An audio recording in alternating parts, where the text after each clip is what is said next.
Hello everyone and welcome back to I Like Pie Gaming. If you're new here, a very big welcome, and I hope I do something stupid and make you hit that subscribe button. For those of you that are returning, thank you very much. Your support is greatly appreciated. So today we are talking about why I love and I hate indie games at the same time. I'm not a big AAA guy. I used to be when I was growing up, but that's because we really didn't have the indie game. Well, we could have called a lot of them indie games back then. But I grew up with things like Sierra Online and Ultima Online and Doom, and basically the ones that brought PC gaming to the front. I used to love like the narrative games, ones like Zork and all that. That was always awesome. But at the same time, we had that because that's what was around. And we didn't have stuff like Steam and Epic and that back in the day. Oh my god, I sound old. But anyway, back in the day, like you got your games, you had to go buy a physical copy and or go to your friends and copy. And then photocopy the manual because that's how we had DRM back then. Was it was like we'll take Space Quest 5 for instance. In Space Quest 5, you become a captain of a ship in a starship. Well, it's a garbage hauler. And the DRM for the game was, I think there was 12 planets. And it was basically the 12 places you had to go to. And they were in the manual. So if you didn't have the manual, and we really didn't have the internet back then to look up walkthroughs. Like, I mean, today you can find a walkthrough for any bloody game. Which is good because I just started playing Space Quest 1 again, and damned if I can remember how to play it. Or what you need to do. Um, I do remember that there's a hole in the wall, and the game has some really funny things with that. But anyway, DRM back in the day used to be open the manual 2 page X, line X, word X. But I'm going off on a tangent here. This isn't about indie games. Now, my biggest issue is there's so much crap in indie games right now.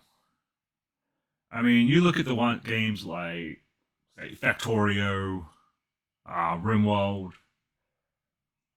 What else is there? Raft.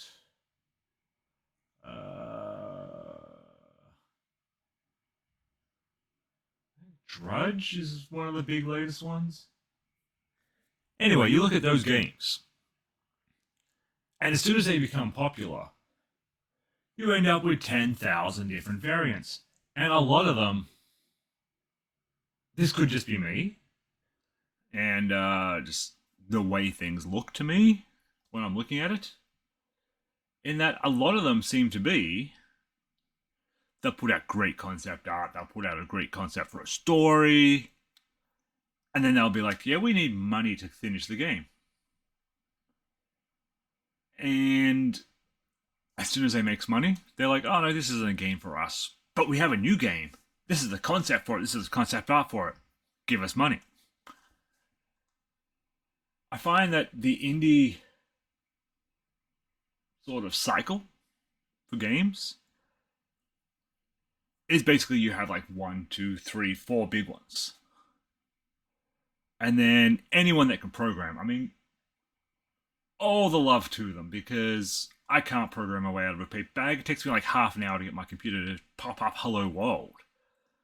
I'm learning C plus. C plus?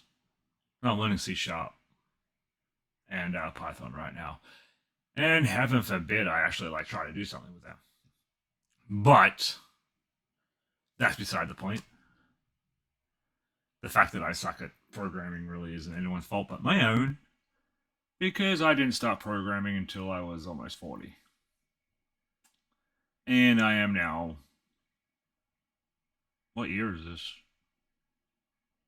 I'm 43.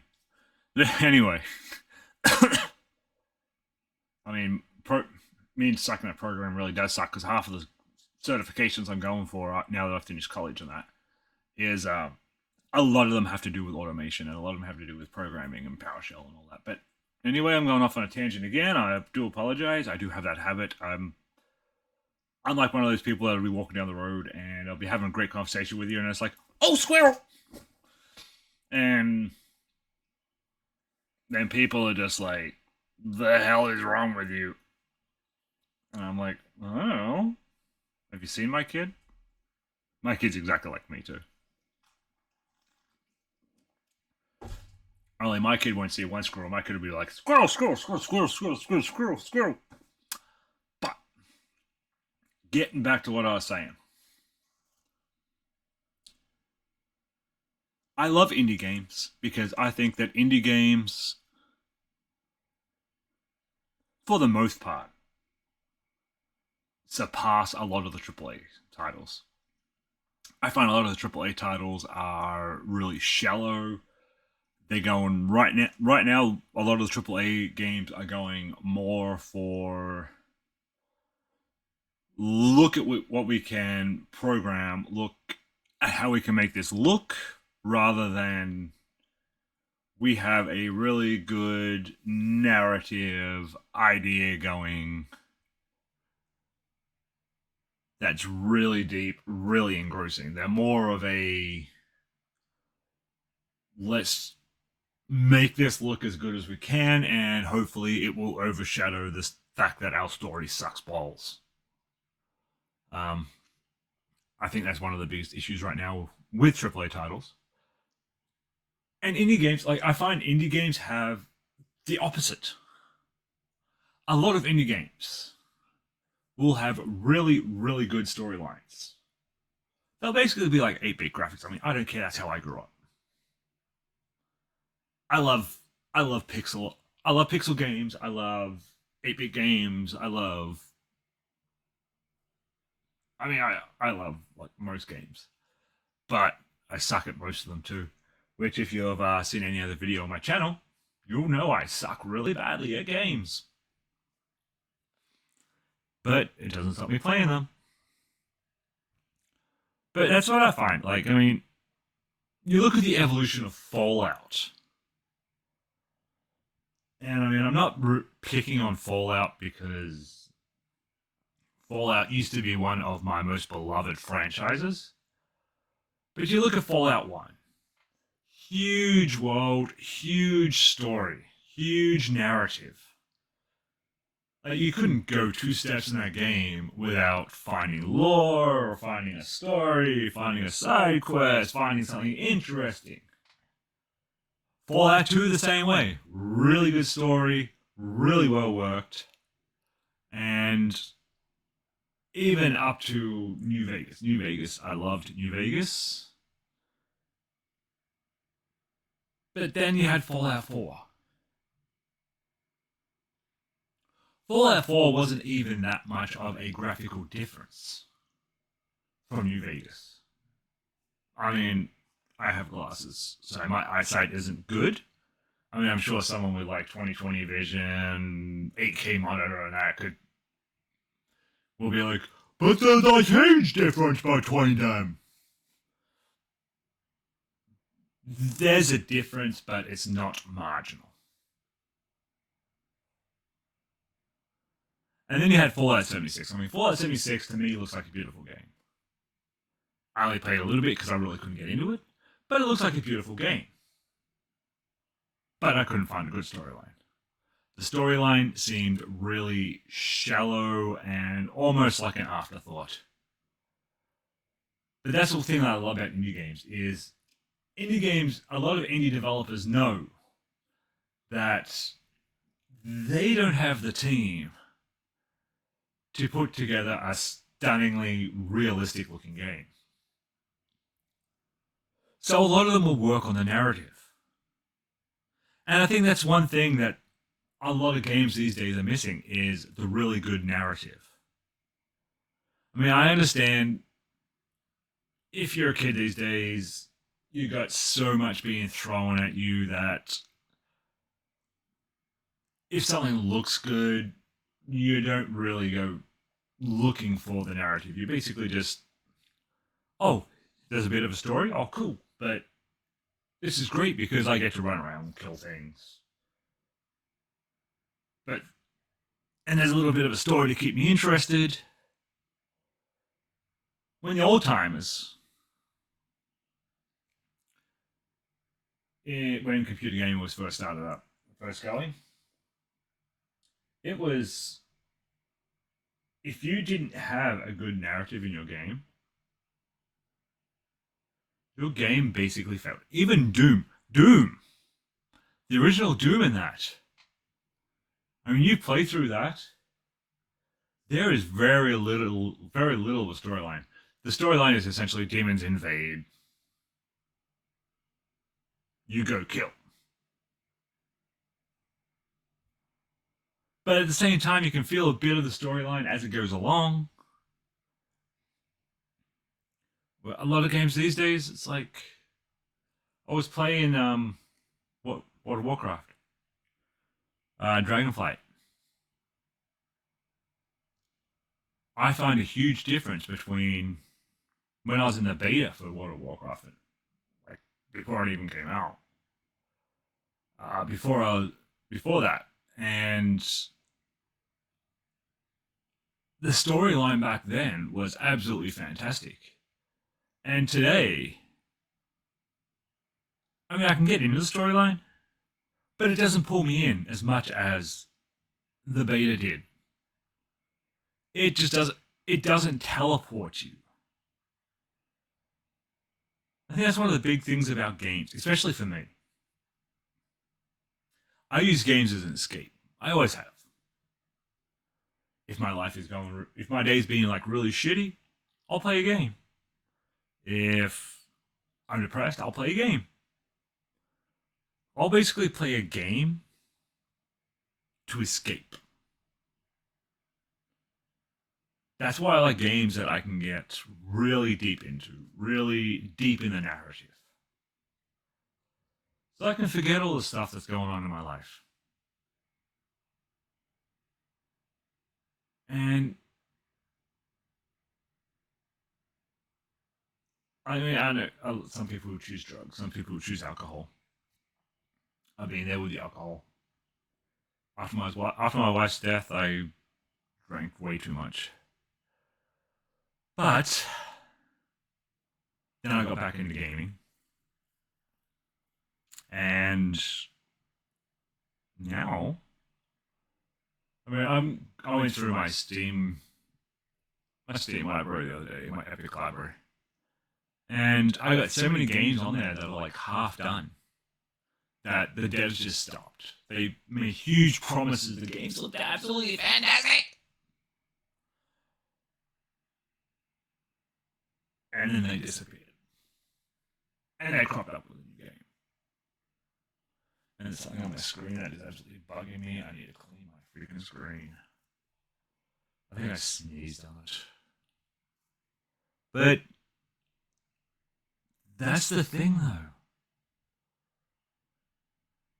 On the one hand, you have absolutely great indie games. Great story, great production, really loves that game, will keep updating it. Rise of Ruins is a great one. Um, I love that game. I got way too many hours into that game. It's just like RimWorld. I got way too many hours in a RimWorld. Where am I at? RimWorld. Where's my library? I'm almost at 1,200 hours. I got almost 1,500 hours into Factorio. Well, I should play Keeper RL again. But anyway, see, I get distracted really easily. But the thing comes down to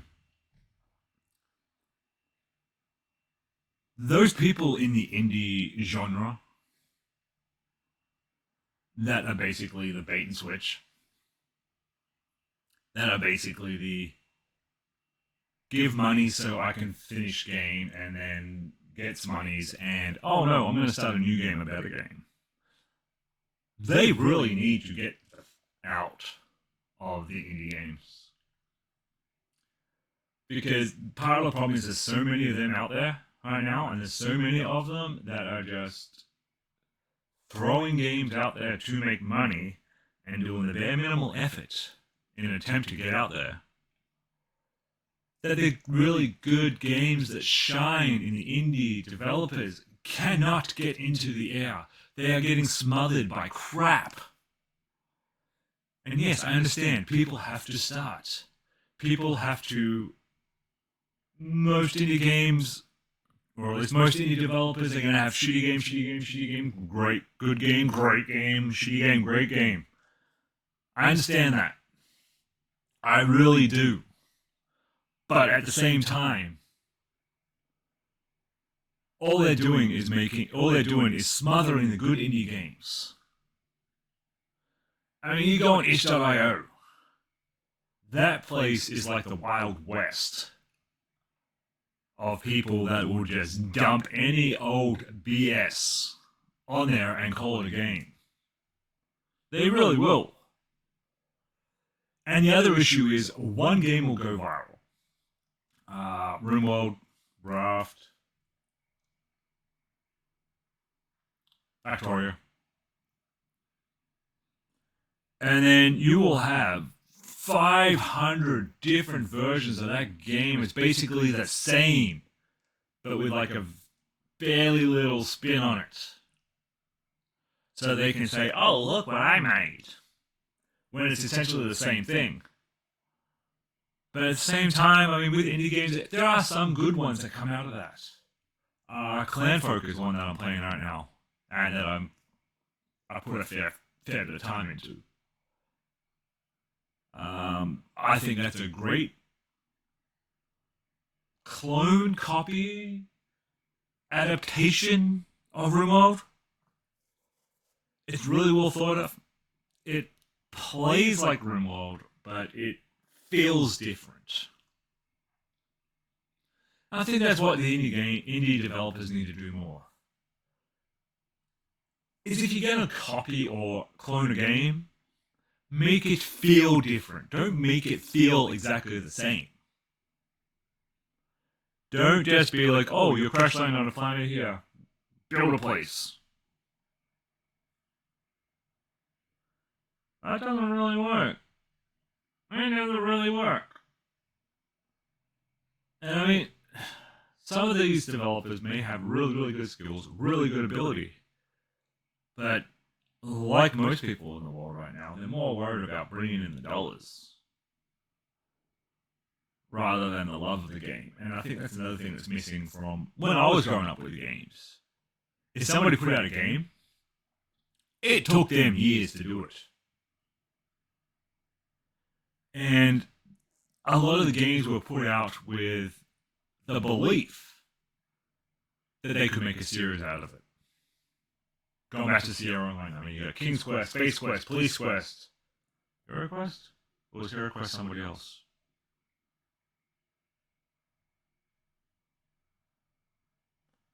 Leisure Suit Larry. Great game. I played that when I was 14. I don't know why my dad let me play that at 14. I mean, it was pretty mild. I mean, it's pretty mild compared to a lot of games today. But they would literally put out games with the whole thing of, we are going to make more in the chapter. Where I think a lot of indie games right now is, I'm going to put out a game to get money, to make game, to make money, to make game. Anyway, ladies and gentlemen, if you stuck around this long, hit that like button, hit that subscribe button. Because if you've stuck around this long,